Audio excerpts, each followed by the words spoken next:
నా ప్రియుడైన యేసయ్యకు సరిగా ఎవ్వరు.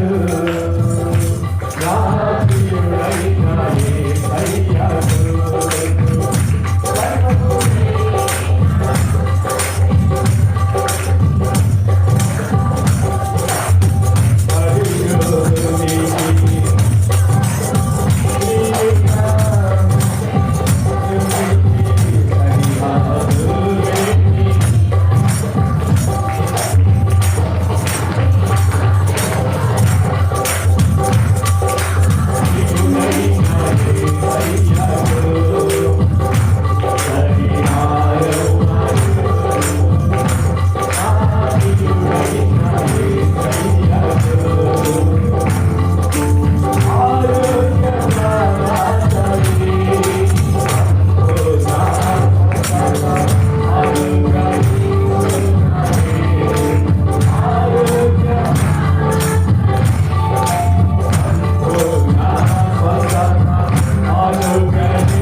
నిందిస్తున్నప్పుడు నీ భక్తి నీకు ధైర్యం పుట్టించదా?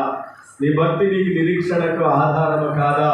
నీ భక్తి నీ జీవితం అన్నట్లు వాడు మాట్లాడుతున్నప్పుడు యోబు చెప్పినటువంటి మాట ఏంటంటే, నా హృదయము నన్ను నిందించదు అని చెప్తూ దాంట్లో మొట్టమొదటిగా తన వ్యక్తిగతంగా హృదయాన్ని తన శరీరాన్ని పవిత్రతగా ఎలా కాపాడుకున్నాడో ఆయన జ్ఞాపకం చేశాడు. రెండవదిగా ఆయన చేసినటువంటి దాతలతో సత్క్రియల గురించి జ్ఞాపకం చేశాడు. మూడో విషయాన్ని మనం చదువుతున్నట్లయితే 3వ మాట 23వ అధ్యాయము యోబు గ్రంథం 23వ